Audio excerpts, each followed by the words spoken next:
नमस्कार, स्वागत है आपका डीबी लाइव ब्रेकिंग में। मैं हूं समीर आत्मज मिश्र और मेरे साथ हैं अमलेंदु उपाध्याय। तो सुप्रीम कोर्ट ने वक्फ कानून संशोधन कानून की सुनवाई अब 5 मई को होगी और उसमें समय दे दिया गया है सरकारी पक्ष को कि आप 1 हफ्ते का समय है 7 दिन का, और उसके बाद 5 दिन का समय दिया गया है जो पेटिशनर्स हैं। 5 मई को दोबारा सुनवाई होगी। सुप्रीम कोर्ट ने पिछले दिनों एक बहुत ही महत्वपूर्ण फैसला आया था और आदेश जारी किया था कि राज्यपाल किसी भी विधेयक को जो विधानसभा ने पारित किया हो किसी राज्य की विधानसभा में, उसको 3 महीने से ज़्यादा नहीं रख सकते हैं। यानी उसको पॉकेट वीटो की तरह से उस विधेयक का इस्तेमाल नहीं कर सकते हैं कि जब तक चाहें वो अपने पास रखे रहें, उसकी एक समय सीमा होती है। कई और फैसले ऐसे आए हैं जिससे सरकार इससे उन फैसलों से काफ़ी ज़्यादा उसको एक तरह से कहिए कि झटका लगा है। और अब स्थिति ये है कि सरकार में बैठे लोग और सरकार समर्थित लोग सुप्रीम कोर्ट पर ही धावा बोलने लगे हैं, सुप्रीम कोर्ट की ही आलोचना करने लगे हैं, बुराइयां करने लगे हैं और ट्विटर पर अश्लील भाषा में सुप्रीम कोर्ट के खिलाफ कैंपेन चला रहे हैं।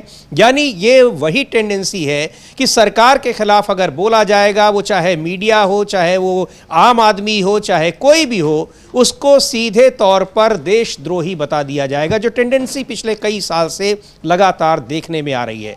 उपराष्ट्रपति जगदीप धनखड़ खुद एक संवैधानिक पद पर बने हुए हैं, बैठे हैं। उनका कहना है कि उन्होंने सुप्रीम कोर्ट की जो राज्यपालों की ताकत को लेकर उन्होंने जो सुप्रीम कोर्ट का फैसला आया उस पर उन्होंने बहुत ही एक ज़बरदस्त टिप्पणी की है। अनुच्छेद 142 का हवाला दिया है और ये आरोप लगाया है कि सुप्रीम कोर्ट खुद कानून बना रही है और संसद की शक्तियों को हड़पने की कोशिश कर रही है। सुनवाएंगे क्या कहा है जगदीप धनखड़ ने, लेकिन सुप्रीम कोर्ट ने जिस तरह की बातें सुप्रीम कोर्ट ने जो फैसले दिए हैं वो फैसले इसीलिए दिए हैं और सुप्रीम कोर्ट को ये ताकत इसीलिए मिली हुई है, संविधान ने दी है कि जब भी संविधान का कोई भी हिस्सा वो अगर अपनी शक्तियों का उल्लंघन करता है, जो उसको ताकत मिली है, अगर वो उन शक्तियों का, चाहे उसको बहुमत मिला हो, किसी भी तरीके से अगर उन शक्तियों का उल्लंघन करता दिखाई पड़ता है, उसका गलत इस्तेमाल करता है, उसको ऑब्जर्व करने का काम सुप्रीम कोर्ट का है और सुप्रीम कोर्ट ने वही किया है, लगातार किया। आज पहली बार नहीं है, इस तरह के कई ऐसे फैसले आए हैं जिसमें सुप्रीम संसद के बनाए कानून को चुनौती दी गई और कानून को निरस्त किया गया। लेकिन अब यह कहा जा रहा है कि सुप्रीम कोर्ट वो संसद की शक्ति को, कार्यपालिका की शक्ति को उसमें हस्तक्षेप ही नहीं कर रहा है, बल्कि ये कह रहा है कि वो उसकी शक्ति को अपने में लेना चाहता है, खुद कानून बनाना चाहता है। तो ये सारी चीज़ें एक बार सुनेंगे क्या कहा, पहले सुन लेते हैं कि जगदीप धनखड़ ने कहा क्या है, उसके बाद इस पर बात करते हैं। और सबसे ज़्यादा जो गंभीर मुद्दा है वो ये कि किस तरह से सुप्रीम कोर्ट के खिलाफ एक अभियान चलाया जा रहा है सोशल मीडिया पर भी, और तमाम लोगों के वक्तव्य उस पर आ रहे हैं। इससे पहले किरण रिजिजू जो संसदीय कार्य मंत्री हैं, वो भी सुप्रीम कोर्ट के फैसलों पर आपत्ति जता चुके हैं और कह चुके हैं कि उन्होंने तो एक धमकी भरे अंदाज में कहा कि अगर सरकार भी ऐसा, संसद भी इस तरह से न्यायपालिका के खिलाफ हस्तक्षेप करने लगेगी तो क्या होगा। बहरहाल पहले सुन लेते हैं उपराष्ट्रपति जगदीप धनखड़ को क्या कहा उन्होंने। Boys and girls, let me take to you early this year. On January 27, 2025, a 7-member Lokpas bench, headed by a former Supreme Court judge, ruled it possessed the jurisdiction to investigate corruption complaints against High Court judges. So motu cognizance was taken. And mind, we cannot have situation where you direct President of India. And on what basis? The only right you have under the Constitution is to interpret the Constitution under Article 145(3). There it has to be 5 judges or more. Boys and girls, when Article 145(3) was there, the number of judges in the Supreme Court was 8.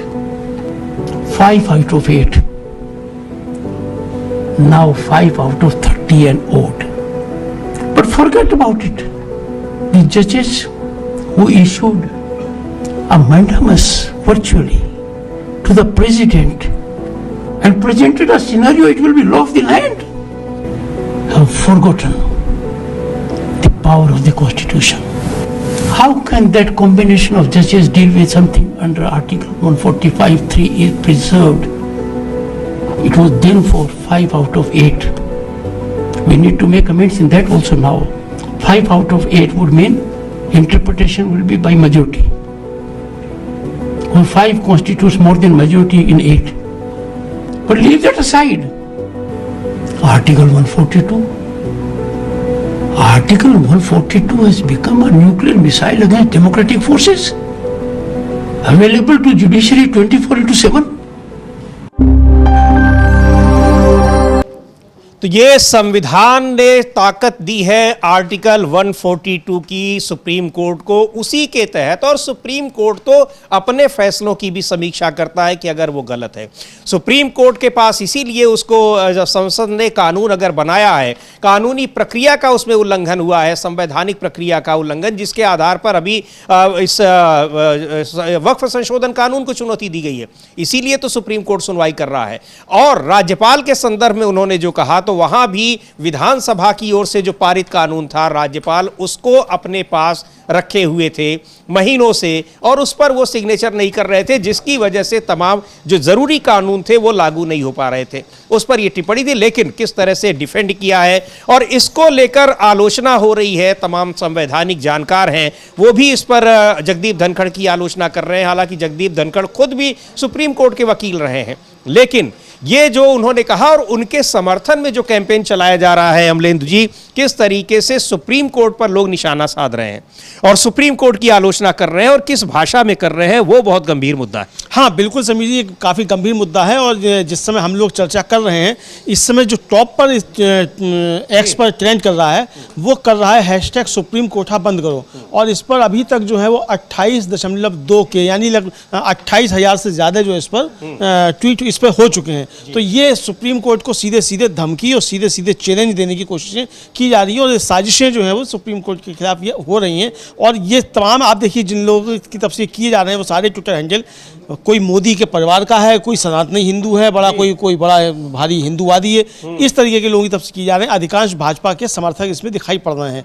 तो ये साफ तौर पर दिखाया जा सकता है कि किस तरीके से जो है साजिशें एक तरीके से चल रही हैं। अब देखिए, एक ये चित्र बनाया गया है जो हम अपनी स्क्रीन पर देख रहे हैं। ऊपर दिखाया गया कि एक्सपेक्टेशंस ऊपर सुप्रीम कोर्ट का दिया गया और नीचे रियलिटी दिखा करके, और उसके ऊपर उसको गुंबद जो है वो किसी मस्जिद की ये दिखाने की कोशिश की गई। यानी ये साफ तौर पर समीर जी सुप्रीम कोर्ट की अवमानना है, और इस पर सुप्रीम कोर्ट को एक्शन लेना चाहिए बिल्कुल, कि इस तरीके के लोग कर रहे हैं। अगर इस पर एक्शन नहीं होगा तो ये हिम्मत लोगों की बढ़ती चली जाएगी और तमाम संस्थाएं। अब देखिए, एक लिखा जा रहा है कि जो सुप्रीम कोर्ट राम मंदिर होने का प्रमाण मांग रहा था, वही अब कह रहा है कि 400 साल पुरानी मस्जिद के कागज मांगना गलत है। इस तरीके के ट्वीट जो है वो किए जा रहे हैं। सुप्रीम कोर्ट को इन पर सब पर एक्शन लेना चाहिए, पुलिस को आदेशित करना चाहिए कि इन पर सब पे कार्रवाई हो, और इन सब पे जो है वो अवमानना का केस चलना चाहिए। जी बिल्कुल, इस पर अवमानना का केस चलना चाहिए। सुप्रीम कोर्ट को ये जो अधिकार संविधान ने मिले हुए, यानी एक तरह से अगर कहा जाए कि आर्टिकल 142, जिसके तहत उसको विशेष अधिकार है आदेश जारी करने का, कि अगर कोई संस्था अपने अधिकारों से भ्रमित हो रही है, वो गलत कर रही है, तो ये उसकी समीक्षा करने का उसको अधिकार है। सीधे तौर पर अगर देखा जाए तो 142 को खत्म करने की बात कर रहे हैं। हाँ, क्योंकि ये संविधान, उसको न्यूक्लियर बॉम्ब, उन्होंने कहा कि ये न्यूक्लियर बॉम्ब मिल गया है सुप्रीम कोर्ट को। यानी अगर वो न रहे तो सरकार अपनी जो मनमानी चाहे वो कर सकती है। मेजॉरिटी में अगर एक आदमी ज्यादा है तो उसके आधार पर वो कानून बना देगी और उसको लोगों पर थोप देगी, ये कहना चाह रहे हैं उपराष्ट्रपति। लेकिन जिस तरीके से उपराष्ट्रपति के समर्थन में सोशल मीडिया पर जो कैंपेन चलाया जा रहा है और सुप्रीम कोर्ट के खिलाफ अभद्र भाषा में जो टिप्पणियां की जा रही हैं, वो बहुत गंभीर मुद्दा है। और निश्चित तौर पर जैसा अमलेंदु जी कह रहे हैं कि सुप्रीम कोर्ट को इसका संज्ञान लेना चाहिए और इस पर सख्त कार्रवाई करनी चाहिए। अवमानना का केस बनता है कि इतनी अभद्र भाषा में ये टिप्पणियां की जा रही हैं और हैशटैग चलाया जा रहा है। हैशटैग चलाया जा रहा है, और मतलब किसी को कोई परवाह नहीं कि आप देश की सर्वोच्च जो न्यायिक संस्था है उसके ऊपर आप इस तरीके की टिप्पणियां साफ तौर पर करते हुए नजर आ रहे हैं। तो ये समीर जी साफ तौर पर समझा जा सकता है कि ये मामला बहुत ज़्यादा गंभीर हो चुका है, और इसको लेकर तमाम लोगों की प्रतिक्रियाएं भी आ रही हैं। हालांकि सोशल मीडिया पर भी लोग इसका जवाब दे रहे हैं, लेकिन ये एक गंभीर मसला पैदा हो गया, और ये साफ तौर पर समझा जा सकता है कि सरकार जो है वो शायद इसका समर्थन कर रही है, वरना सरकार की तरफ से भी इस पर एक्शन होना चाहिए था। आप इस सोशल मीडिया पर कुछ लिख दीजिए, तुरंत आपके यहाँ पुलिस आ जाएगी, लेकिन यहाँ इस तरीके से सुप्रीम कोर्ट के खिलाफ चल रहा है, लेकिन सब जगह की पुलिस जो है वो शांत बैठी हुई है, भारतीय जनता पार्टी शांत बैठी हुई है, और बल्कि भाजपा के प्रवक्ता जो है वो तो टीवी चैनलों पर जाकर एक तरीके से सुप्रीम कोर्ट धमका रहे हैं। प्रवक्ताओं को छोड़िए, केंद्रीय मंत्री जो है, खुद संसदीय कार्य मंत्री किरण रिजिजू, वो एक तरीके से कह रहे हैं कि अगर न्यायपालिका इस तरीके से सरकार के मामलों में हस्तक्षेप करेगी तो सरकार भी करेगी। जी हाँ। धमकी मतलब एक तरीके से देने की कोशिश है वो सुप्रीम कोर्ट। इसको सुनते हैं सलमान खुर्शीद, कांग्रेस पार्टी के वरिष्ठ नेता हैं, केंद्रीय मंत्री रह चुके हैं, विदेश मंत्री रहे हैं और सुप्रीम कोर्ट के बड़े वकील भी हैं। क्या कह रहे हैं? उपराष्ट्रपति ने जो बातें कही हैं सुप्रीम कोर्ट को लेकर, सुप्रीम कोर्ट की शक्तियों को लेकर, और जो आरोप लगाया है कि किस तरह से वो चुनी हुई सरकारों में हस्तक्षेप कर रहे हैं। हालांकि चुनी हुई सरकारों के काम में उन्होंने हस्तक्षेप नहीं किया, बल्कि जो हस्तक्षेप किया जा रहा था उसके खिलाफ उन्होंने आदेश पारित किया है। सुन लेते हैं सलमान खुर्शीद को क्या कहना है उनका।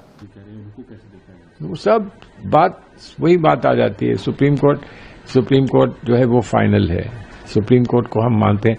अब ये नहीं कह सकते कि सुप्रीम कोर्ट जब हमारे हित की बात करेगा तब हम स्वीकार करेंगे, और जो हमारे खिलाफ जाएगा तो हम उसको नकार देंगे, ये नहीं आप कह सकते हैं। सुप्रीम कोर्ट का अगर फैसला है आपके हित में हो या आपके अहित में हो, उस फैसले को मानना है। हम लोग सुप्रीम कोर्ट में विश्वास रखते हैं, हम सुप्रीम कोर्ट में मानते हैं, लेकिन सुप्रीम कोर्ट के भी जो जजेस हैं वो भी हम जैसे लोग हैं, वकील हैं, वकीलों से वो जज बने हैं, तो वो भी गलती कर सकते हैं।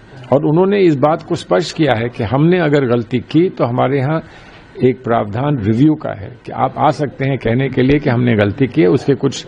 उसके कुछ मापदंड होते हैं, उनको आप लागू करके रिव्यू करा सकते हैं। रिव्यू भी अगर गलत हो जाए तो फिर एक क्यूरेटिव पिटिशन होता है कि क्यूरेटिव पिटिशन में जो टॉप 5 जजेस होते हैं, ऊपर के सबसे 5 सीनियर जजेस होते हैं, उनके सामने वो जाता है और क्यूरेटिव पिटिशन में वो उस पर फिर से पुनर्विचार कर सकते हैं।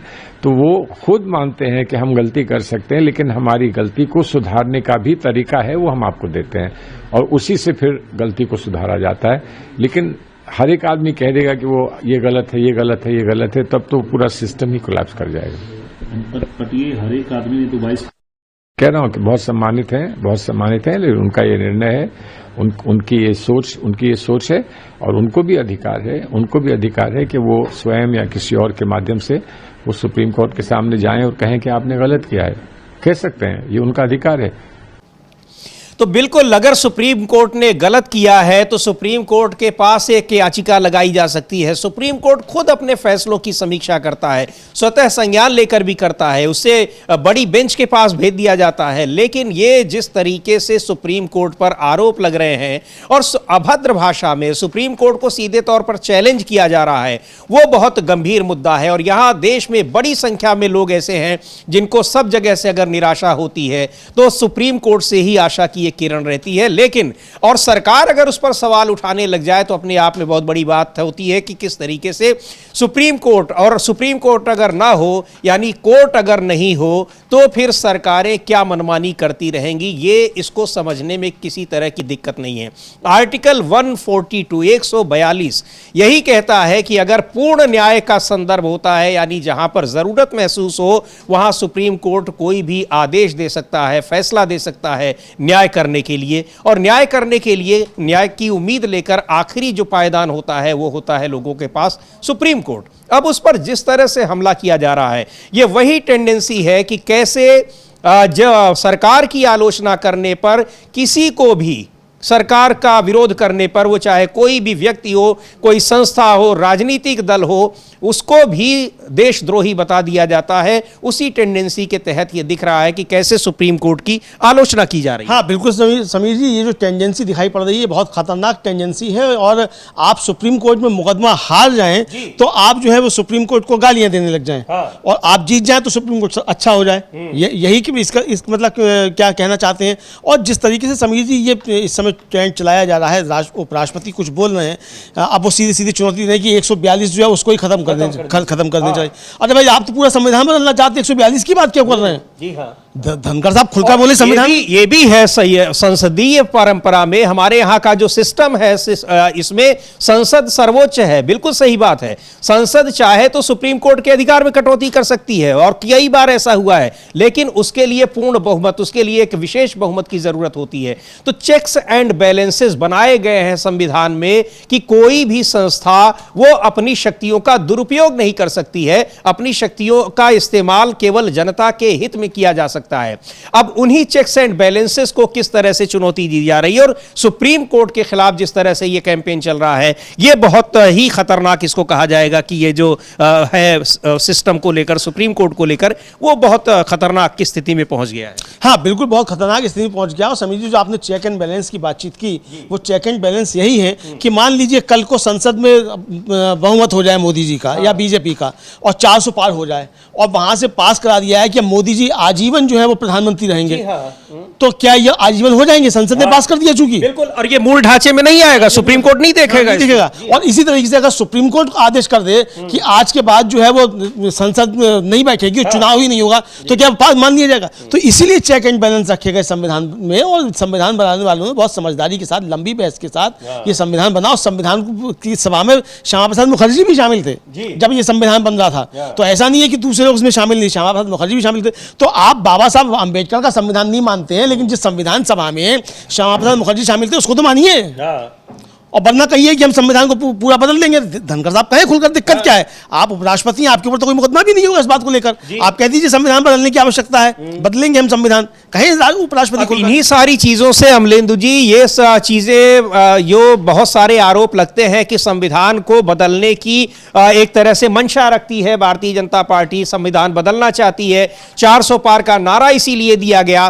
तो ये सब चीजें, ये सारे आरोप इस तरह की बातों से, इस तरह की घटनाओं से ही वो पुष्ट होते दिखाई पड़ते हैं कि क्या मंशा रही है। जो आरोप लगते रहे, हालांकि मिला नहीं 400 पार, लेकिन उस समय भी इनके तमाम सांसदों ने कहा था कि हम 400 पार का नारा क्यों दे रहे हैं, 400 पार सीटें लाने की इच्छा हमारी क्यों है। हाँ बिल्कुल, जब 400 पार का नारा दिया है उस समय भी ये बातें उठी थी। और समीर जी, महत्वपूर्ण बात यह है कि आपने कानून बनाया, आपने कैबिनेट दाखिल किया सुप्रीम कोर्ट में।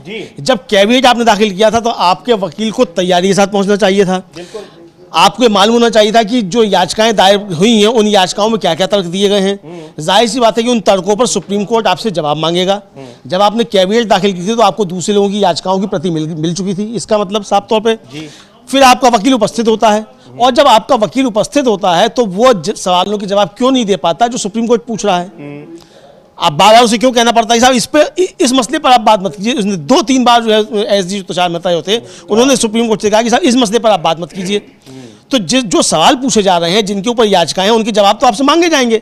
तो इसका मतलब समझ लीजिए है कि जो कानून बना है उसमें लोचा था, और आप जबरदस्ती इसको जो कानून आपने बनवा लिया, और आपकी ये जो एक तरह से कहा जाए गड़बड़ी जो है वो सुप्रीम कोर्ट में पकड़ी जा रही है। समाजवादी पार्टी के सांसद हैं राज्यसभा के जावेद अली खान, और उन्होंने एक ट्वीट किया। समीर जी, आप अगर बता देंगे तो आप बेहतर रहेगा। ट्वीट है, उन्होंने, जावेद अली खान लिख रहे हैं कि मोदी जी का वक्फ कानून अभी सरकारी वकील भी नहीं समझ पाया, हफ्ते भर का समय मांगा है जवाब देने के लिए। तो वही कि आखिरकार जिनके लिए बनाया गया है वो कैसे उसको समझ पाएंगे। और सुप्रीम कोर्ट उन सारी आपत्तियों को समझ रहा है, और उसके इसीलिए उस पर तमाम जो प्रावधान है उन पर रोक लगाई गई है। और आपको याद होगा अमलेंदु जी कि जब यह तुषार मेहता उस पर अपना रख रहे थे, पक्ष रख रहे थे, उस समय भी उन्होंने हिंट देने की कोशिश की, और सुप्रीम कोर्ट के चीफ जस्टिस संजीव खन्ना ने ही उनको किस तरह से फटकारा कि ये आप क्या चाहते हैं कि यहां पर हम आपकी सुनवाई न करें, यानी यहां भी आप क्या सुप्रीम कोर्ट में भी हिंदू मुस्लिम करना चाहते हैं। वहां भी एक तरह से हावी होने की कोशिश की सुप्रीम कोर्ट के जजेस के ऊपर सॉलिसिटर जनरल ने। हाँ बिल्कुल, हावी होने की कोशिश की, हालांकि उसके बाद फिर सॉरी भी बोला उसके बाद फिर उन्होंने, और बहुत अच्छा जवाब एक तरीके से कहा जाए वो जस्टिस सीजीआई, मतलब जस्टिस संजीव खन्ना जो सीजीआई हैं, उन्होंने दिया। उनका कि आप मतलब किस तरह की बात कर रहे हैं। हम जब यहाँ आते हैं तो हम पूरी तरीके से धर्मनिरपेक्ष, अपना धर्म घर पर छोड़कर आते हैं। हमारे सामने हमें ये मतलब नहीं है कि सामने कौन है, हिंदू है, मुसलमान है या क्या है, इससे हमें कोई लेना देना नहीं है। तो ये जो उन्होंने जवाब दिया, इसको लेकर मतलब बहुत शर्मिंदगी एक तरीके से सरकार को उठानी पड़ी, क्योंकि बस जो कह रहे हैं सॉलिसिटर जनरल, वो सॉलिसिटर जनरल अपनी बात नहीं कह रहे हैं, वो सरकार की बात कह रहे हैं जो भी कहा जा रहा है। तो ये शर्मिंदगी जो थी वो सरकार, यानी आप एक पार्टी के होने के नाते, चलिए ठीक है आपकी अपनी विचारधारा, आप उसके आधार पर हिंदू मुसलमान करते हैं, लेकिन जब आप सरकार में आ जाते हैं, जब आप सरकार हैं, तब आप सरकार होकर हिंदू मुसलमान नहीं कर सकते, क्योंकि सरकार जो है पूरे देश की है, किसी पार्टी की सरकार नहीं है। तो लेकिन आप, ये 70 सालों में पहली सरकार है समीर जी, जो सरकार में आने के बाद भी हिंदू मुसलमान करती है और देश को बांटने की जो कोशिशें करती है। जी, अब उससे तो बढ़कर एक कदम और आगे कि अब सुप्रीम कोर्ट को भी उस विवाद में कैसे घसीट लिया गया है और सुप्रीम कोर्ट के खिलाफ किस तरह से अभद्र टिप्पणियां की जा रही हैं, सोशल मीडिया पर उसको ट्रेंड किया जा रहा है और बहुत ही भद्दी भाषा में सुप्रीम कोर्ट के लिए उस तरह के शब्दावली का इस्तेमाल किया जा रहा है। तो ये बहुत गंभीर मुद्दा है कि सरकार के खिलाफ अगर सुप्रीम कोर्ट का कोई फैसला आ रहा है तो सुप्रीम कोर्ट के साथ भी ये इस तरह के लोग वैसा ही व्यवहार करेंगे जैसा कि वो दूसरे लोगों के लिए कर रहे हैं, जबकि सुप्रीम कोर्ट में ये माना जाता है कि वहां पर केवल उस आधार पर न्याय किया जाएगा जो संवैधानिक प्रावधानों में, संविधान में जो चीजें लिखी गई हैं उसके आधार पर। कांग्रेस की प्रवक्ता है सुप्रिया श्रीनेत, एक बार सुनते हैं उन्होंने क्या कहा है उपराष्ट्रपति की इस टिप्पणी पर। लेकिन उपराष्ट्रपति की यह टिप्पणी बहुत ही ज्यादा आपत्तिजनक बताई जा रही है और सीधे तौर पर कहा जा रहा है कि उनकी भाषा से ऐसा लग रहा है कि जैसे संविधान में आर्टिकल 142 को वो खत्म करने की इच्छा रखते हैं, वो चाहते हैं कि वो खत्म हो जाए। सुनते हैं सुप्रिया श्रीनेत को क्या कह रही हैं। देखिए, ऐसा है कि उपराष्ट्रपति संवैधानिक पद पर बैठे हुए हमारे देश के प्रथम नागरिक राष्ट्रपति जी के बाद सेकंड सर्वोच्च पद पर बैठे हुए हैं, तो मैं उनके बारे में ज्यादा तीखा टिप्पणी नहीं करना चाहती हूं, लेकिन मैं उनसे भी ये आशा करती हूं कि वो भी अपने पद की गरिमा और उसके सम्मान को देखकर इस तरह की तीखा टिप्पणी ना करें। जिस आर्टिकल 142 की वो बात कर रहे हैं, शायद उनको एक बार पलटकर ये भी पूछना चाहिए कि तमिलनाडु के गवर्नर एक सरकार की अवमानना क्यों कर रहे थे, वो बिल्स को पास क्यों नहीं कर रहे थे, वो बिल्स पर क्यों बैठे हुए हैं। क्या उपराष्ट्रपति जी ये विवेचना करने को या ये कोर्स करेक्शन करने को तैयार हैं कि तमाम जो राजभवन है वो ऐसे लोगों से भर दिए गए हैं जो आरएसएस और बीजेपी से संबंधित हैं और जो आज भी उनका एजेंडा चला रहे हैं, जो अपने पद की गरिमा को ताक पर रखकर जो कॉन्स्टिट्यूशन को, जो संविधान के तार तार करने पर आज भी आमादा हैं। क्या तमिलनाडु के गवर्नर ने संविधान की त्राही त्राही नहीं करी? बिल्कुल करी, तार तार कर दिया संविधान को। उस पर उपराष्ट्रपति जी को चिंता नहीं है। सवाल इस बात का है। तो मेन मुद्दा जो है वो जिस तरह से तमिलनाडु के राज्यपाल ने वहां पर विधानसभा की ओर से पारित विधेयकों को लटकाए रखा और उसको लेकर जब ये मामला आया तो सीधे तौर पर सुप्रीम कोर्ट ने कहा कि राज्यपालों के पास एक शक्ति है, संविधान में मिली है, उनको कोई आपत्तिजनक अगर उसमें बात लगती है किसी विधेयक में तो वो सरकार के पास वापस भेज सकते हैं, उसको विधानसभा को वापस भेज सकते हैं। लेकिन अगर उसी रूप में फिर से पारित करके भेजा जाता है तो उनको वापस करने का अधिकार नहीं है। राष्ट्रपति के पास वो जरूर एक मंजूरी के लिए भेज सकते हैं, लेकिन राष्ट्रपति के पास भी 3 महीने से ज्यादा उसे अपने पास रखने का अधिकार नहीं है, ये कहा था। और ऐसे ही सिस्टम चलता है, चूंकि वहां पर राज्यपाल वो केंद्र की ओर से नियुक्त होते हैं, वहां पर उनको नियुक्त किया जाता है, लेकिन जो सरकार होती है उस सरकार के प्रमुख वहां के चुने हुए विधायकों के बहुमत दल का नेता होता है। तो वहां उसमें वही माना जाएगा जो कि निर्वाचित लोगों का बहुमत कहेगा, वहां राज्यपाल की बात नहीं मानी जाएगी और यही संविधान कहता है। यहां जो हम भारत के लोग हैं वो जो बात कहेंगे, इसीलिए तो कानून बन गया वक्फ संशोधन कानून कि बहुमत के लोगों का कहना है। लेकिन अगर बहुमत के बल पर कोई सरकार अपने शक्तियों का दुरुपयोग कर रही है तो उसको चेक करने का भी काम किसके पास है? सुप्रीम कोर्ट के पास है, और उसको ठीक नहीं लगा तो उसको खारिज कर देगा। तो ये जो शक्तियों का संतुलन बनाया गया है केंद्र और राज्य के बीच में, उसको वो देखने का काम सुप्रीम कोर्ट का है। लेकिन सरकार के खिलाफ अगर सुप्रीम कोर्ट का फैसला आएगा और इस तरह की टिप्पणियां होने लगेंगी, तब तो जिसके खिलाफ फैसला आएगा वही अभद्र भाषा में सुप्रीम कोर्ट के लिए गाली गलौज करने लग जाएगा। बिल्कुल बिल्कुल समीर जी, वही गाली गलौज करने लग जाएगा। और दूसरी बात यह है समीर जी कि अगर आपको मान लीजिए मिल गया है, बहुमत मिल गया है, तो बहुमत मिलने का मतलब आपको देश बेचने का लाइसेंस नहीं मिल गया है, आपको मनमानी करने का आदेश नहीं मिल गया है, तानाशाही लाने का आपको आदेश नहीं मिल गया है। आपको संविधान के मुताबिक ही चलना पड़ेगा। सरकार जो है वो शासक नहीं है, ये समझना पड़ेगा। सरकार जो है वो जो लोकतंत्र की अवधारणा है, by the people for the people, जनता का शासन जनता के द्वारा जनता के लिए, तो वो है। लेकिन यहाँ तो अपने भगवान समझने लग गए हैं लोग जी। इसीलिए इस तरह की टिप्पणियां जो की जा रही है। जाहिर सी बात है कि अगर सरकार कोई तानाशाही की तरफ बढ़ रही है तो उसको कहीं ना कहीं तो रोकना होगा। बिल्कुल। तो जहां रुकेगी वो जगह फिर सुप्रीम कोर्ट आती है, और इसी तरीके से अगर सुप्रीम कोर्ट तानाशाही की तरफ बढ़ता है तो उसको भी रोका जाएगा।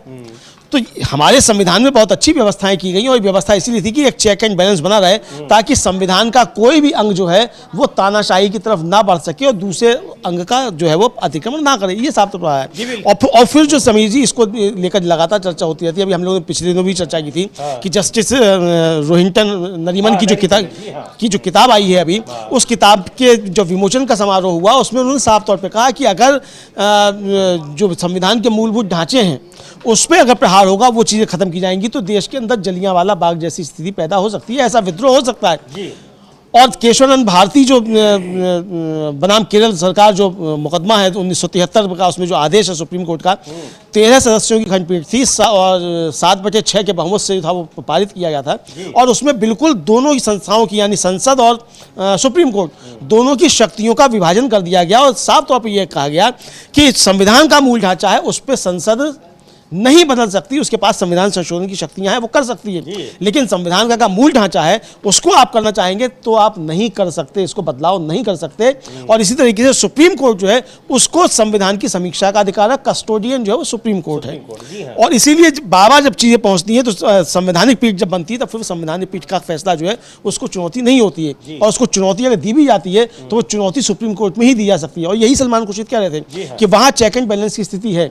अगर संसद ने मान लीजिए कोई कानून पास कर दिया और संसद से कानून समीर जी वापस भी हुए, पोटा जैसे वापस हुआ, संसद से ही वापस हुआ, और किस तरीके से उसको पास कराया गया था, चूंकि राज्यसभा में बहुमत नहीं था सरकार का, तो इसलिए उसको दोनों सदनों का संयुक्त सदन बुलाकर पास कराया गया था, और बाद में फिर वो वापस हुआ। तो ये बहुत सारी चीजें होती हैं, और सुप्रीम कोर्ट जो है तमाम उसने कानून जो है निरस्त किए हैं, तो इसी आधार पर किए, और फिर वो पहुंचे संसद, फिर वहां से हुआ, फिर आए, लगातार ये स्थितियां बनी रहती हैं। तो यही चेक एंड बैलेंस की स्थिति होती है, ताकि कोई भी एक अंग जो है वो तानाशाही की तरफ ना बढ़ सके, और दूसरे खासतौर से डेमोक्रेसी है उसका जो वो तानाशाही की तरफ ना बढ़ने पाए। बिल्कुल, उसमें हर एक जो संस्थाएं हैं, संवैधानिक संस्थाएं, उनको दिया गया है कि कैसे वो एक दूसरे को रोक सकती हैं। खास तौर से चूंकि संसद है और इसी में कार्यपालिका भी रहती है और विधायिका दोनों निहित हैं, उनका न्यायपालिका, उनके बीच में शक्तियों का संतुलन बनाया गया है।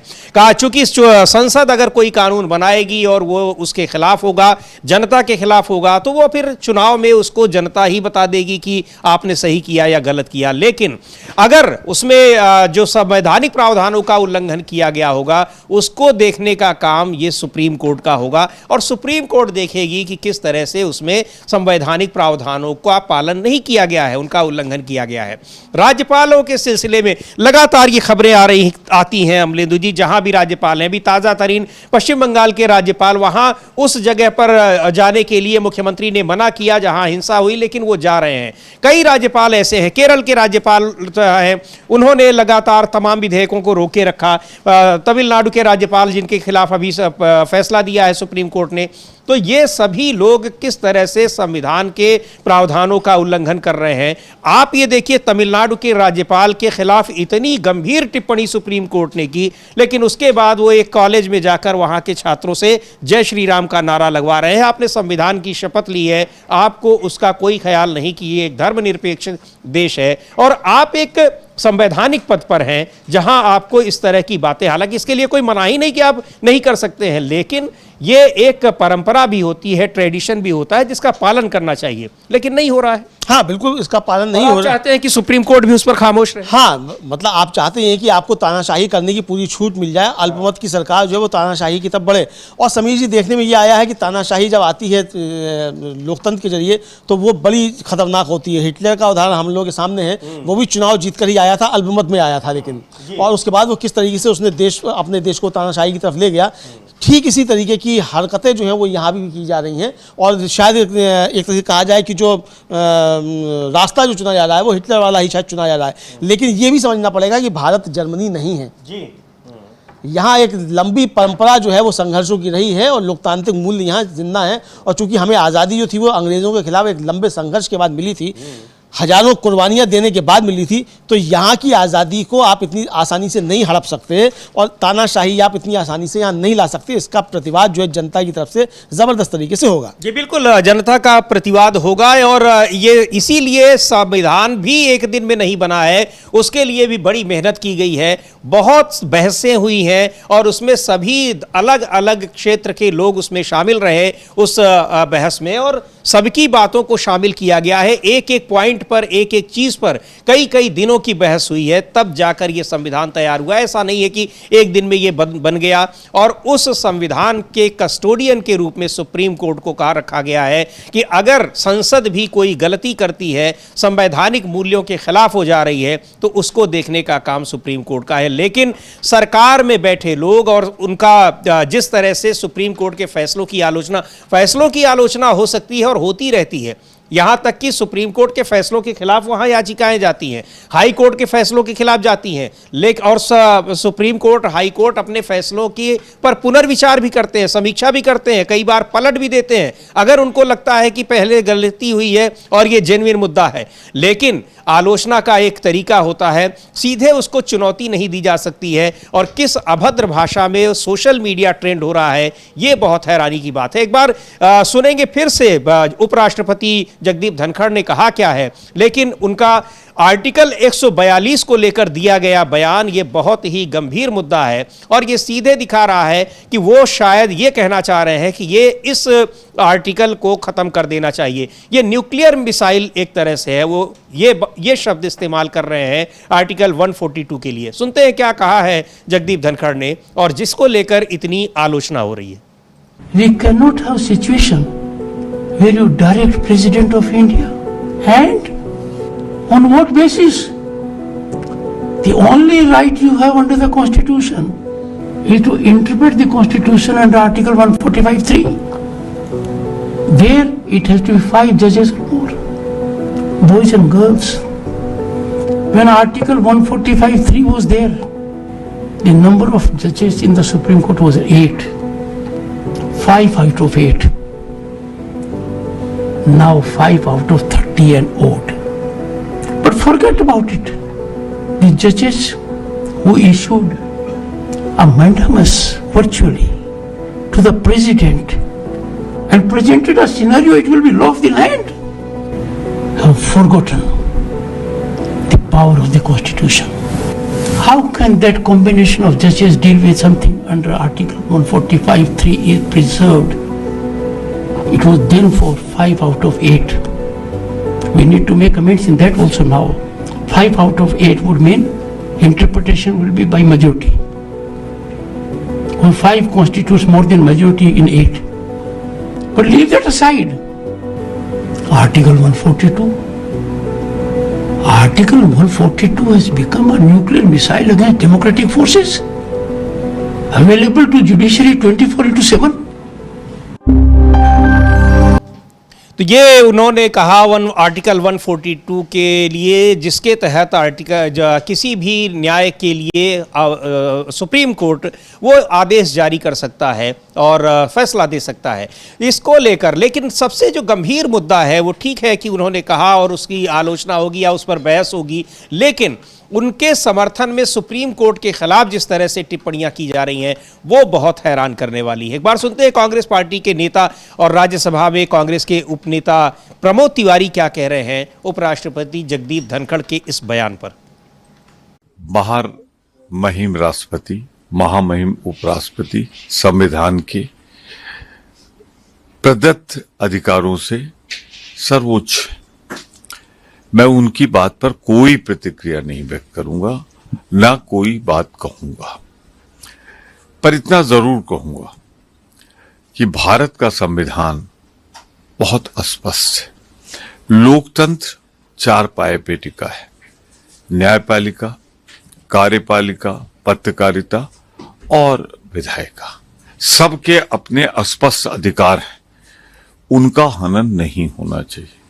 भारत के संविधान का 142 और 145 परिभाषित भी है, कई बार उस पर न्यायालयों ने सबने अपनी अपनी राय रखी है, सबका सम्मान होना चाहिए।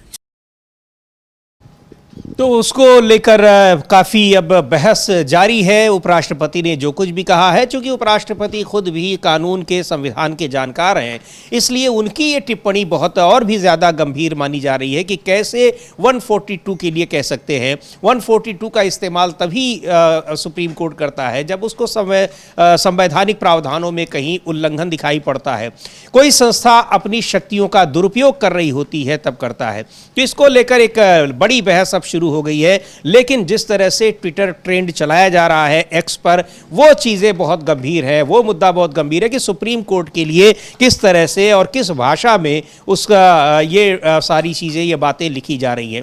तो बहुत सारे मुद्दे हैं इसको लेकर। एक बार जो वक्फ संशोधन कानून बना है, इस पर भी सुप्रीम कोर्ट की आलोचना हो रही है। वक्फ संशोधन कानून को लेकर जो संवैधानिक प्रक्रिया है उसके उल्लंघन का भी आरोप लग रहा है और संविधान के तमाम प्रावधानों के उल्लंघन का आरोप लग रहा है। लेकिन जेपीसी उस पर जो बनी थी, यानी ज्वाइंट पार्लियामेंट्री कमेटी, उसके चेयरमैन थे जगदंबिका पाल, बीजेपी के सांसद, पहले कांग्रेस पार्टी में हुआ करते थे, बाद में बीजेपी में चले आए थे। वो कह रहे हैं कि अगर संवैधानिक प्रावधानों का उल्लंघन साबित हो जाता है तो वो इस्तीफा दे देंगे, सांसद के पद से इस्तीफा दे देंगे, ऐसा उन्होंने कहा है।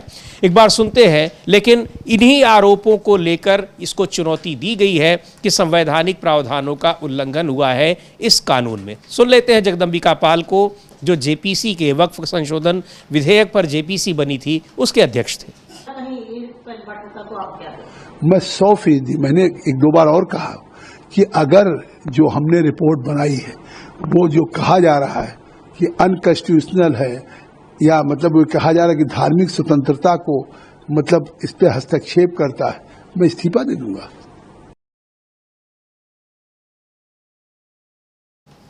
तो इन पर भी बड़े आरोप लगे थे कि जेपीसी की मीटिंग में विपक्षी सांसदों के डिसेंट नोट्स को इन्होंने शामिल नहीं किया। वो अपने आप में एक संवैधानिक प्रावधानों का उल्लंघन है, उस प्रक्रिया का उल्लंघन है।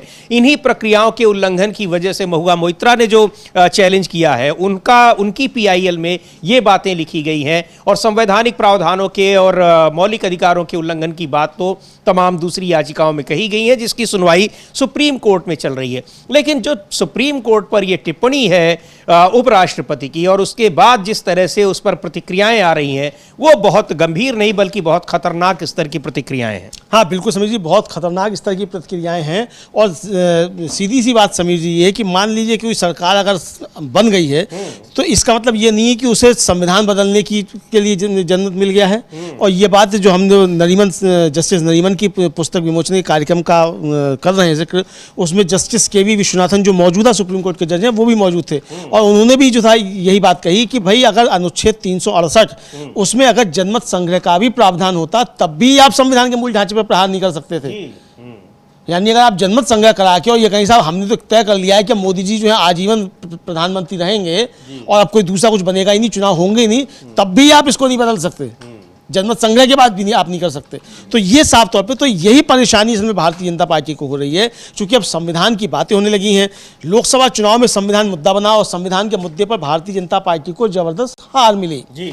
तो इसलिए अब उनको लगता है कि चूंकि भारी है भारतीय जनता पार्टी संविधान के मसले पर, तो संविधान को खत्म ही कर दिया जाए। असली मंशा तो यही है। हाँ, और हो सकता है कि प्लानिंग तो वही थी, लेकिन अब चूंकि बहुमत नहीं मिला तो दूसरे रास्ते अपनाए जा रहे हैं। तब तो ये सीधा रास्ता मिल गया होता शायद। हाँ, तब तो सीधा रास्ता मिल गया होता। फिर तो कहा जाता है देखिए हमको तो बहुमत मिला है, 400 पार मिला है, 56 फाल के बहुमत मिला है। तो अब वो हालांकि उस बहुमत पे भी सवाल है कि जो 240 भी मिली है वो सही तरीके से मिली है कि नहीं मिली है। विपक्ष अपनी तरीके से आरोप लगा रहा है, कह रहा है कि अगर असली होती और निष्पक्ष और स्वतंत्र पारदर्शी चुनाव होता तो 100 सीटों पर बीजेपी सिमट जाती। विपक्ष के आरोप है, लेकिन हम उसमें नहीं जाते कि क्या आरोप नहीं है। फिलहाल जो मौजूदा स्थिति है अगर उस पर भी बात करें तब भी आपको संविधान के मसले पर ही जबरदस्त हार मिली है आपको। ये चूंकि आप 303 से 240 पे आ गए, इसलिए मैं जबरदस्त हार कह रहा हूँ। सरकार अकेली बीजेपी की नहीं बनी है, आपको बैसाखियों को सहारा लेना पड़ा है, नीतीश कुमार, चंद्रबाबू नायडू, एकनाथ शिंदे और चिराग पासवान का और जयंत चौधरी का। तो इन बैसाखियों के बल पर ही आपकी सरकार बनी है। तो जाहिर सी बात है कि आपके लिए दिक्कतें बहुत ज़्यादा हैं। तो आपको लग रहा है कि संविधान को ये बदल दिया जाए। जी बिल्कुल।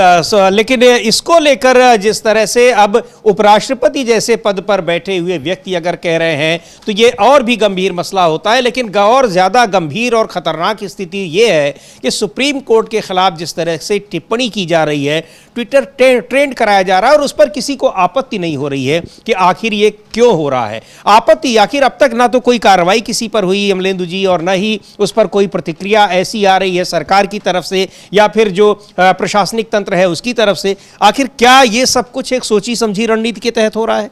हाँ बिल्कुल समीर जी, साफ तौर पे लगता है कि एक सोची समझी रणनीति के तहत हो रहा है और ये सरकार पर दबाव, सुप्रीम कोर्ट पर दबाव बनाने की कोशिश हो रही है कि अब जब 5 मई को सुनवाई हो तो सरकार के पक्ष में फैसला दे दिया है, चूंकि जजों को लगे कि सरकार हमारे खिलाफ हो गई है, जजों पे कुछ कार्रवाई ना कर दे। तो ये अब देखने वाली बात ये है समीर जी कि जज क्या घबरा जाएंगे इस मुहिम से? उपराष्ट्रपति अगर हमला कर रहे हैं, कि संसदीय कार्य मंत्री अगर हमला कर रहे हैं, अगर वास्तव में ऐसी स्थिति है समीर जी तो वास्तव में फिर लोकतंत्र के लिए खतरा है। फिर खतरा सुप्रीम कोर्ट को थोड़ी है, फिर तो लोकतंत्र को खतरा है। फिर इसका मतलब हम तानाशाही में प्रवेश कर चुके हैं।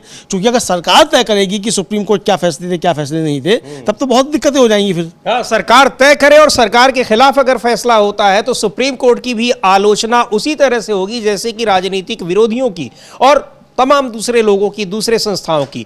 तो ये एक बहुत खतरनाक ट्रेंड है। लेकिन सबसे बड़ी बात यह है कि सुप्रीम कोर्ट को भी इसमें संज्ञान लेना चाहिए और अवमानना का ये मामला है उस पर कार्रवाई करनी चाहिए कि आखिर ये कैसे हो सकता है, इसकी अनुमति ये हमारा सिस्टम जो है वो कैसे दे सकता है कि एक सोशल मीडिया अकाउंट पर उसके खिलाफ हजारों लोग सुप्रीम कोर्ट के लिए गालियां लिख रहे हों।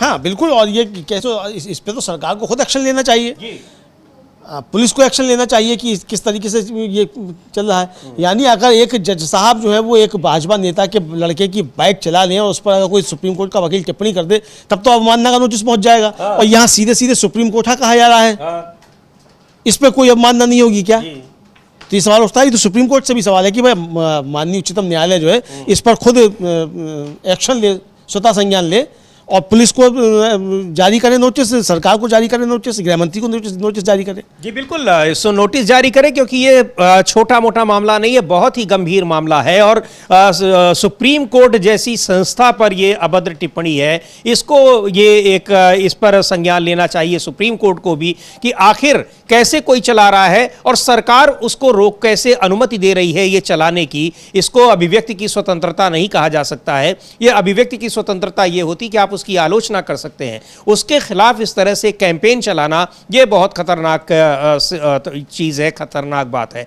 एक बार सुनेंगे, सुप्रीम कोर्ट में बड़े वकील हैं और कई बार केंद्रीय मंत्री रह चुके हैं, सलमान खुर्शीद कांग्रेस पार्टी के वरिष्ठ नेता हैं, क्या कह रहे हैं और किस तरह से वो देख रहे हैं वाइस प्रेसिडेंट यानी उपराष्ट्रपति जगदीप धनखड़ की उस टिप्पणी को जिसमें वो कॉन्स्टिट्यूशन के आर्टिकल 142 का जिक्र कर रहे हैं, उसको न्यूक्लियर मिसाइल बता रहे हैं और ये कह रहे हैं कि ये एक ऐसा अनुच्छेद है, ऐसा पॉइंट है जो सुप्रीम कोर्ट को अनावश्यक बहुत ज्यादा ताकत दे रहा है। सलमान खुर्शीद को सुनते हैं। उनको कैसे देखा जाए? वो सब वही बात आ जाती है। सुप्रीम कोर्ट जो है वो फाइनल है, सुप्रीम कोर्ट को हम मानते हैं।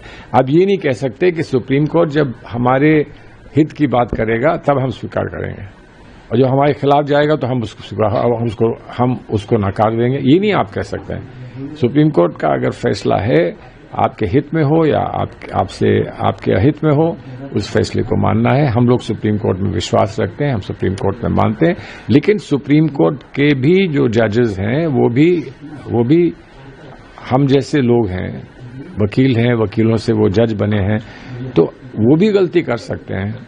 और उन्होंने इस बात को स्पष्ट किया है कि हमने अगर गलती की तो हमारे यहाँ एक प्रावधान रिव्यू का है कि आप आ सकते हैं कहने के लिए कि हमने गलती की है, उसके कुछ मापदंड होते हैं, उनको आप लागू करके रिव्यू करा सकते हैं। रिव्यू भी अगर गलत हो जाए तो फिर एक क्यूरेटिव पिटिशन होता है कि क्यूरेटिव पिटिशन में जो टॉप 5 जजेस होते हैं, ऊपर के सबसे 5 सीनियर जजेस होते हैं, उनके सामने वो जाता है और क्यूरेटिव पिटिशन में वो उस पर फिर से पुनर्विचार कर सकते हैं।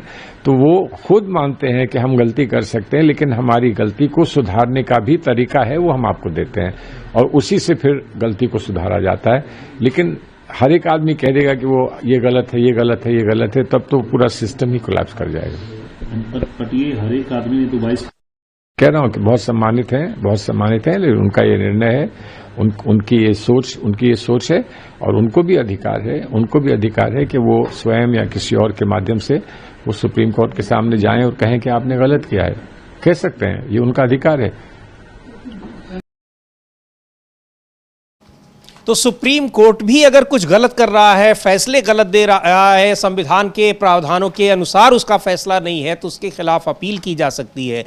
सुप्रीम कोर्ट खुद भी संज्ञान लेता है, उसको दुरुस्त भी किया जाता है, फैसले पलट तक दिए जाते हैं और बड़ी बेंच बनती है। ये सारी प्रक्रियाएं हैं, संवैधानिक प्रक्रियाएं हैं, ये सारी चीज़ें होती हैं। इसीलिए होती हैं कि कोई भी संस्था किसी भी पूर्वाग्रह से ग्रस्त होकर कोई काम न करे या फिर किसी तरह से अपनी शक्तियों का दुरुपयोग न करे, और अगर करे तो उसके लिए उसके चेक्स एंड बैलेंसेस के लिए प्रावधान बने हुए हैं। लेकिन सुप्रीम कोर्ट के खिलाफ इस तरह से कैंपेन चलाना ये बहुत हैरानी की बात है। और इस पर अब जिस तरीके से अभी तक कोई सरकार की तरफ से प्रतिक्रिया नहीं आ रही है, बल्कि ये कहें कि बहुत सारे सरकार समर्थक लोग इसका समर्थन कर रहे हैं और ये बता रहे हैं कि नहीं भूलना चाहिए कि वाइस प्रेसिडेंट खुद भी कॉन्स्टिट्यूशन के बड़े जानकार हैं। यही तो सबसे बड़ी हैरानी की बात है कि संविधान के जानकार लोग भी इस तरह की बात कर रहे हैं, तो उसके पीछे उनका मकसद क्या है?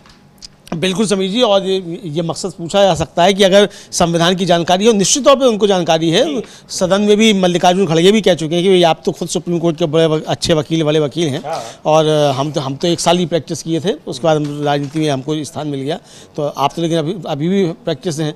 तो अगर सुप्रीम कोर्ट का एक वकील जो है, अब यहीं तो जो इंटरेस्ट ऑफ कन्फ्लिक्ट है वो ये है कि आप अच्छे वकील हैं, बहुत अच्छी बात है, लेकिन आपकी आस्था न्यायपालिका में है कि नहीं? अगर आप अच्छे वकील हैं या आपकी आस्था भाजपा में है, जो कि जिसके कि आप सदस्य रहे होंगे, फिलहाल तो आप उपराष्ट्रपति हैं, तो उपराष्ट्रपति पद पर रहते हुए भाजपा के सदस्य नहीं हो सकते।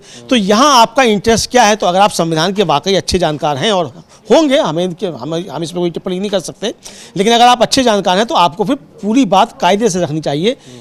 एक किसी विचारधारा, एक किसी पार्टी के कार्यकर्ता की हैसियत से बात नहीं करनी चाहिए, क्योंकि आपकी जिम्मेदारी देश के उपराष्ट्रपति की, और उपराष्ट्रपति के पद पर बैठा हुआ व्यक्ति अगर सीधे सीधे सुप्रीम कोर्ट पर इस तरीके से हमला करे और संविधान के अनुच्छेद 142 पर अगर इस तरीके से हमला करे तो ये गंभीर चिंता का विषय है समीर जी। जी बिल्कुल। और क्या ये 142 को खत्म करने की बात कर रहे हैं? ये भी सवाल उठेगा, क्योंकि आप जिस तरीके से, जिस भाषा में उसकी आलोचना कर रहे हैं, वो अपने आप में इस तरह के सवाल वो भाषा उठा रही है। बहरहाल मनोज झा आरजेडी के सांसद हैं, क्या कह रहे हैं इस मुद्दे पर? वाइस प्रेसिडेंट ने जो टिप्पणी की है सुप्रीम कोर्ट को लेकर, उस पर उनका क्या कहना है, सुन लेते हैं। उनका ये अपना दृष्टिकोण है, लेकिन आज लगभग तमाम अंग्रेजी हिंदी दैनिकों ने इस पर विस्तार से अपना चर्चा की है। राजनीति के एक ऐसे कालखंड में है जहां हमें इन चीज़ों पे बहुत संवेदना से सोचने की ज़रूरत है। एग्जीक्यूटिव हो, लेजिस्लेचर हो, जुडिशियरी हो, यहाँ तक कि मीडिया भी हो। अगर इसमें एक फाइन बैलेंस नहीं रहा तो मेरा मानना है कि किसी को ओवर रीच से बचना चाहिए। एग्जीक्यूटिव को जुडिशियल ओवर रीच से बचना। जैसे उदाहरण तो वक्फ की सुनवाई से एक दिन पूर्व किरण रिजिजू जी, जो कि लॉ मिनिस्टर है देश के, उनका बयान वो आना चाहिए था क्या? नहीं ना। आप एक नकाब पहना करके एक तरह से ऐसी जुबान का इस्तेमाल कर रहे थे जो जुडिशरी के लिए, तो ये बात सब पर लागू होती है, दायरा सबको पता है और वो संविधान ने दिया है। मुर्शिदाबाद हिंसा का दौरा आज वो बिहार का, बंगाल का गवर्नर है, वो बिल्कुल करें। देखिए, महत्वपूर्ण ये है कि मुर्शिदाबाद में नॉर्मलिटी रिस्टोर हो। बार बार कह चुका हूं कि इस देश में परंपरा है प्रतिरोध की, लेकिन वो प्रतिरोध, वो विपक्ष गांधीवादी तरीके का। गांधी जी ने सत्याग्रह दिया, अंबेडकर साहब ने कहा लीगल पिटीशंस, दोनों चीज का इस्तेमाल करिए। हिंसा में किसी की मौत हो, किसी की, अमरेंद्र की हो या अनवर की हो, मरा तो भारत का नागरिक ना।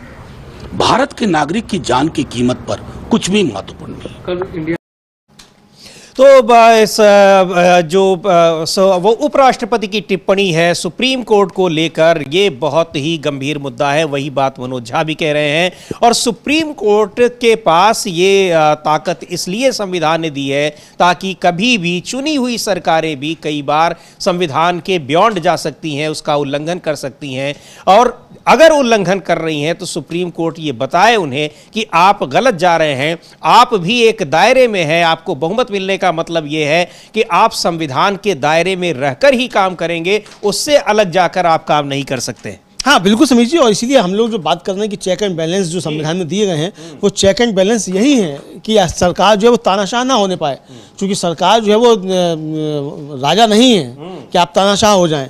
और सुप्रीम कोर्ट को उसकी अलग शक्तियां हैं, संसद की अपनी अलग शक्तियां हैं। यहाँ ये भी देखना होगा समीर जी कि संसद की शक्तियां और सरकार की शक्तियां भी एक नहीं है। जी हाँ, सरकार भी संसद के प्रति जवाबदेह है, प्रधानमंत्री भी संसद के प्रति जवाबदेह हैं, तमाम मंत्री भी संसद के प्रति जवाबदेह हैं। तो अब ये बहुत सारी एक संवैधानिक बहस है और ये लंबी बहस चल सकती है, इस पे लंबा बहस भी हो सकता है। लेकिन अगर बहस के बजाय अगर सीधे सीधे संवैधानिक पदों पर बैठे हुए लोग सुप्रीम कोर्ट पे हमले करना शुरू कर देंगे, या सुप्रीम कोर्ट मान लीजिए संसद पर हमला करना शुरू कर दे, अपने स्ट्रक्चर्स पास करे, उसमें कहने लग जाए कि संसद जो है बेकार हो गई है और संसद जो है वो अतिक्रमण कर रही है, अगर इसी तरह की टिप्पणियां सुप्रीम कोर्ट की तरफ से आने लग जाए तब देश के अंदर क्या स्थिति होगी। तो मुझे लगता है कि जगदीप धनखड़ साहब को आग से नहीं खेलना चाहिए। संवैधानिक बहसें अपनी जगह हैं, जब से संविधान बना है तब से बहसें चलती आ रही हैं। संसद और न्यायपालिका सुप्रीम कोर्ट, इनमें कौन सर्वोच्च है इसको लेकर भी बहस लगातार चलती रहती है। केशवानंद भारती का जो आया फैसला, उसके आने के बाद भी बहस चलती रही है और आगे भी चलती रहेंगी। कोई और फैसला आ जाए उसके बाद भी चलती रहेंगी।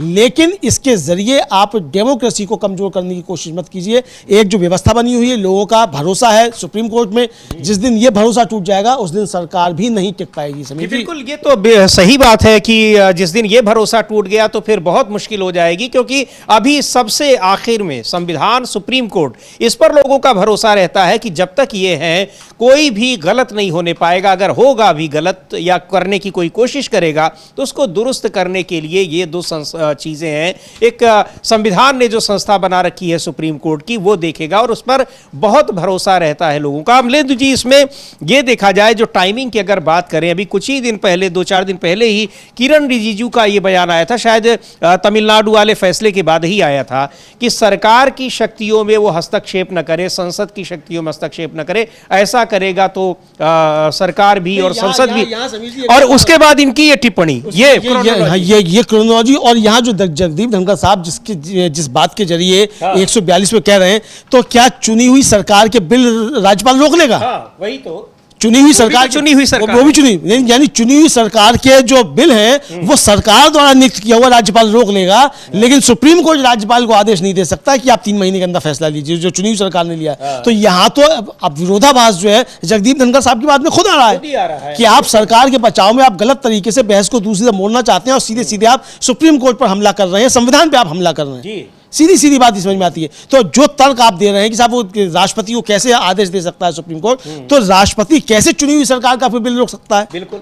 तो ये और ये सारी चीजें, चाहे राज्य की शक्तियां हो चाहे केंद्र की शक्तियां हो, इनके बीच में भी एक संतुलन है। उसी तरह से ये संतुलन बनाया गया है, जैसे लोकसभा, संसद की शक्तियां हैं या फिर सुप्रीम कोर्ट की शक्तियां हैं, हर जगह है एक संतुलन, चेक्स एंड बैलेंसेस इसलिए बनाए गए हैं कि कोई भी संस्था अपनी जो संविधान में उसको शक्तियां मिली हैं उसका दुरुपयोग करके वो दुरुपयोग न करने पाए, उसको चेक करने के लिए कोई दूसरी संस्था बनी हुई है। तो ये पूरा सिस्टम, ये संविधान, इसीलिए लंबा समय उसको लगा। दुनिया भर के संविधान का अध्ययन करने के बाद भारत का संविधान बना है, ऐसे ही नहीं बना है। और संविधान को लेकर सरकार, खासतौर पर केंद्र सरकार, बीजेपी, ये अक्सर घिरी रहती है। ये सब कुछ उदाहरण है जो लगातार उसको घेरते हैं। वो भले कहते रहे कि हम संविधान का बहुत सम्मान करते हैं, बाबा साहब डॉक्टर आंबेडकर का सम्मान करते हैं, लेकिन दोनों का सम्मान कई बार दिखाई पड़ जाता है कि आप कितना कर रहे हैं। संसद तक में दिखाई पड़ गया, बिल्कुल संसद में दिखाई पड़ गया, और फिर बाद में आपको जो सिर झुकाना पड़ा, आपको दीक्षा भूमि भी जाना पड़ा, और बाबा साहब अम्बेडकर की जो जन्मतिथि आई उस पर आप एक दिन पहले से ही बकौल अमित शाह अम्बेडकर अम्बेडकर अम्बेडकर करने लगे, फैशन आप करने लगे। ये हम नहीं कह रहे, अब ये अमित शाह ने कहा था कि फैशन हो गया अम्बेडकर अम्बेडकर अम्बेडकर करना, तो वो आप करने लगे जाके। तो इस तरह की बातें करनी नहीं चाहिए जिसमें आपको पीछे पछताना पड़े और बाद में आपको पलट कर जो है वही करना पड़े जिसका आप विरोध कर रहे थे। बहुत सारी चीज़ें, सुप्रीम कोर्ट के बहुत से फैसलों को लेकर समीर जी आपत्तियां हो सकती हैं। हो सकता है सुप्रीम कोर्ट के फैसले जो है वो जजों ने अपने हिसाब से दिए हों, वो भी माइंड सेट होता है, जैसे कि कह रहे हैं सलमान खुर्शीद। लेकिन वहाँ एक चेक एंड बैलेंस की व्यवस्था है। बिल्कुल, अगर सरकार ने कोई बिल पास करा लिए तो उसकी चेक एंड बैलेंस की व्यवस्था क्या है भाई? सर अब देखिए यहाँ भी है चेक एंड बैलेंस की व्यवस्था। आप 3 काले कृषि कानून लेकर आए और प्रधानमंत्री ने कह दिया कि मेरी तपस्या में कोई कमी रह गई थी, लेकिन आपकी तपस्या में कमी रह गई, आपने घोषणा कर दी कानून वापस लिया थे, कानून वापस तो नहीं हो गए, कानून वापस हुए संसद से ही। तो यहां भी प्रधानमंत्री सर्वोच्च नहीं है, सर्वोच्च संसद है। तो ये समझना पड़ेगा, जगदीप धनखड़ साहब को भी समझना पड़ेगा कि आप गलत दिशा में जो बहस को मोड़ने की कोशिश कर रहे हैं, और आप सरकार के बचाव में, उसके जो काले कारनामे हैं उसके बचाव में आप गलत तर्क पेश कर रहे हैं। जी बिल्कुल, सुप्रीम कोर्ट ने वही दिया है जिस खास वो फैसले का जिक्र कर रहे थे, वो तमिलनाडु के राज्यपाल का जिक्र कर रहे थे कि तमिलनाडु के राज्यपाल ने वहां की विधानसभा से पारित 10 कानूनों को पिछले 6 महीने से रोक रखा था। और ये संवैधानिक प्रक्रिया है कि संसद या विधानसभा से पारित कानून, विधानसभा से जो कानून पारित होगा वो राज्यपाल के सिग्नेचर के बाद वो कानून बनेगा, वो विधेयक तब कानून बनेगा। उसी तरह से संसद में पारित कानून, जब कोई विधेयक है, जब तक उस पर राष्ट्रपति सिग्नेचर नहीं करेंगे तब तक वो कानून नहीं बनेगा। तो राज्यपाल 10 विधेयकों को रोक कर रखे हुए थे, और नियम यह है कि आप उसको रोकेंगे और वापस एक बार कर सकते हैं कि आप इस पर पुनर्विचार करिए। वहां की विधानसभा ने पुनर्विचार करके दोबारा पारित करके उसको भेज दिया, लेकिन आप फिर उसको रखे हुए हैं। तब सुप्रीम कोर्ट में जब ये मामला गया तो सुप्रीम कोर्ट ने कहा कि आप किसी भी विधेयक को जिसे विधानसभा ने पारित किया हो पॉकेट वीटो की तरह से अपने पास नहीं रख सकते, यानी जेब में रखे रहने का, लंबे समय तक उसको लटकाए रखने का अधिकार आपके पास नहीं है। उसकी एक प्रक्रिया है, तरीका है, और राष्ट्रपति भी ये नहीं कर सकते हैं। तो ये एक संवैधानिक प्रक्रिया का उन्होंने, उस संवैधानिक प्रक्रिया की याद दिलाई सुप्रीम कोर्ट ने अपने फैसले में कहा। लेकिन जिस तरह से उसकी आलोचना हो रही है, और क्यों रोके रखे हैं, जहां वहां की सरकार वो काम करेगी जो उस राज्य के लोगों के हित की बात होगी, क्योंकि उस राज्य के लोगों ने चुनकर भेजा है और उस सरकार को बहुमत दिया है। उस सरकार के विधेयक को रोकने का राज्यपाल का क्या अधिकार है? संविधान में राज्यपाल को इसलिए रखा गया है कि ताकि कोई भी राज्य सरकार अपने संवैधानिक दायित्वों से न मुकरे या अपनी संवैधानिक शक्तियों का दुरुपयोग न करने पाए, इसलिए रखा गया है। लेकिन उसका यह मतलब नहीं कि उसकी जो स्वायत्तता है उसमें वो हस्तक्षेप करने लगे। बिल्कुल बिल्कुल समझिए। और आज जिस तरीके से जगदीप धनखड़ साहब भी जब गवर्नर थे पश्चिम बंगाल के, ये भी जो थे वो इसी तरीके की कार्रवाई करते रहते थे, जिस तरीके से आज सीवी आनंद बोस वहाँ जो गवर्नर है वो कर रहे हैं। अरे भाई, कानून व्यवस्था जब राज्य का मसला है तो राज्यों को आप संभालने दीजिए, आप वहाँ जाके क्यों व्यवधान पैदा कर रहे हैं? जगदीप आपको नहीं समझ में आ रहा है तो आप राष्ट्रपति को लिखकर भेज दीजिए संवैधानिक व्यवस्था दुरुस्त नहीं है। आपका यही काम है, आपको जाके वहां चेक करना नहीं है। और ज्यादा से ज्यादा आप ये करते हैं, आप गृह सचिव को बुलाकर आप पूछ लीजिए भाई वहां क्या व्यवस्था है। जी हाँ। लेकिन आप अगर वहां पहुंचे तो इसका मतलब सीधे सीधे सरकार की शक्तियां आप अपने हाथ में लेने की कोशिश कर रहे हैं। पॉलिटिक्स नहीं, अगर यही मान लिया जाए कि अगर राष्ट्रपति जो हैं वो चलकर पहुंच जाए बांग्लादेश के बॉर्डर पे कि बीएसएफ काम ठीक से कर रही है नहीं कर रही है, क्या स्थिति होगी? ठीक इसी तरीके से है कि जैसे गवर्नर पहुंच रहे हैं ऐसे राष्ट्रपति पहुंच जाएं कि बीएसएफ यहाँ ठीक काम नहीं कर रही है, तो क्या ये सीधे फिर केंद्र सरकार के काम में हस्तक्षेप नहीं होगा राष्ट्रपति का? जी। तो ये बहुत सारी चीज़ें हैं जिसमें हो सकता है। तो मुझे लगता है कि तमाम जो संवैधानिक पदों पर बैठे हुए व्यक्ति हैं उनको व्यक्तिगत उससे ऊपर उठकर संविधान के प्रति जिम्मेदार होना चाहिए, जिसकी शपथ लेकर वो काम कर रहे हैं। जी बिल्कुल, वो है। और आलोचना के दायरे से बाहर सुप्रीम कोर्ट भी नहीं है, उसके फैसले भी नहीं है, लेकिन एक मर्यादा होती है। और जिस तरह से सोशल मीडिया में कैंपेन चलाया जा रहा है वो बहुत ही आपत्तिजनक है। निश्चित तौर पर इसका संज्ञान सुप्रीम कोर्ट को भी लेना चाहिए। ये भी संज्ञान लेना चाहिए कि आखिर इस तरह की चीजों को करने की इजाजत दे कौन रहा है। बहुत सारे मुद्दे हैं, लेकिन इस पर एक बड़ी बहस अब शुरू हो चुकी है। जिस तरह से उपराष्ट्रपति जगदीप धनखड़ ने सुप्रीम कोर्ट के फैसलों पर सवाल उठाए हैं, आर्टिकल 142 को लेकर सवाल उठाए हैं, और वक्फ संशोधन कानून पर अब 5 मई की तारीख दी गई है, सुप्रीम कोर्ट ने उस पर तारीख दी है। और उसका भी जो फैसला आया है उस पर भी ये कहा जा रहा है कि सरकार के लिए बड़ा झटका है, इसलिए सुप्रीम कोर्ट पर सरकार से जुड़े लोगों के हमले बढ़ गए हैं। तो आलोचना, हमले होने का मतलब आलोचना होनी चाहिए, लेकिन जिस तरीके से, जिस भाषा में टिप्पणियां हो रही हैं, कैंपेन चलाया जा रहा है, वो शायद उसकी अनुमति सुप्रीम कोर्ट को नहीं देनी चाहिए और ना ही सरकार को देनी चाहिए, प्रशासन को देनी चाहिए। तो खैर, इसमें क्या कोई संज्ञान सुप्रीम कोर्ट लेता है, नहीं लेता है, आगे क्या होगा ये भी देखने वाली बात होगी। और उपराष्ट्रपति क्या अपने बयान को वापस लेंगे ये भी देखने वाली बात होगी। बने रहिए डीवी लाइव के साथ, और जो हमारे तमाम कार्यक्रम हैं, नियमित कार्यक्रम हैं, ग्राउंड रिपोर्ट्स हैं, खबरें हैं, विश्लेषण है, उन सबको आप देखते रहिए। इस कार्यक्रम को अब यहीं समाप्त करते हैं। मुझे और अमलेंदु उपाध्याय को दीजिए अनुमति। नमस्कार।